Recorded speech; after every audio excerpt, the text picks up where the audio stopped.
जय जय श्री राधे। प्रिय रसिक प्रेमियों, आज आप बरसाना छाता मार्ग पर पड़ने वाले पिसाया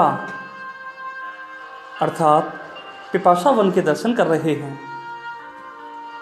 यह स्थल बरसाना से 5 किलोमीटर छाता रोड पर पड़ता है।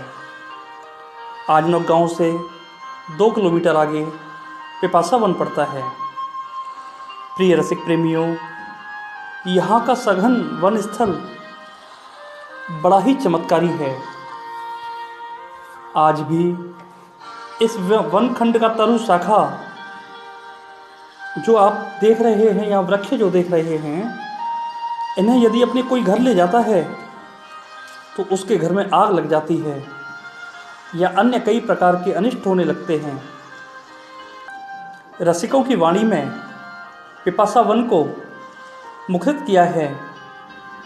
श्री चतुर बिहारी जी ने कहा है, प्याए दैरी पानी यह मिस गए वाके गए, समझ सोच भर लाई जल अछवावन को, ओक ढीली करी केरी वाही को मुख, चित्यो तब ग्वालिन मुस्कानी, वह जल भर वैसे ही डार्यो फेरी जल भर लाई हों, अचवाए ना जानो बोली मधुर सी बानी, चतुर बिहारी तुम प्यासे हो तो पानी पियो, नातर पाऊँ धारिये रावरे प्यास तिहारी में जानी।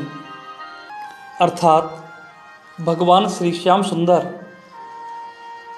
एक दिन बहुत प्यासे थे और अपनी प्यास को शांत करने के लिए जल पीने के लिए एक ब्रजवासिन के घर गए और गोपी से बोलने लगे कि हेरी गोपी, मुझे जल पिला दे, मुझे बहुत प्यास लगी है।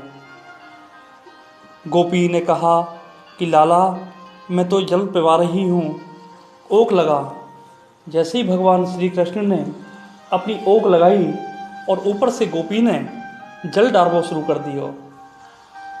भगवान ने अपनी अंजलि जो थी वो ढीली कर दी और अंजलि ढीली होते ही वहाँ में तेज जल नीचे से निकलने लगा। गोपी जल डालती रही और भगवान श्री कृष्ण अंजलि ढीली करके वह जल नीचे फैलाते रहे।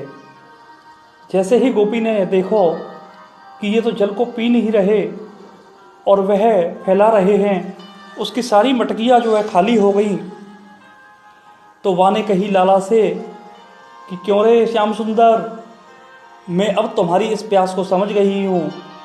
तुम जल के प्यासे नहीं, तुम तो प्रत्युत रूप के प्यासे हो।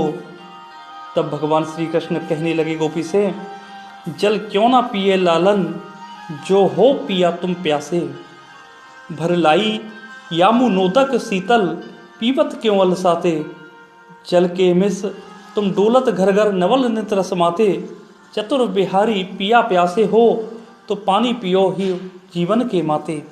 ऐसा कह करके गोपी ने भगवान कृष्ण को ताना दिया। तभी से इस स्थल पर प्रभु ने मंदाकिनी कुंड में गंगा को वास दे दिया।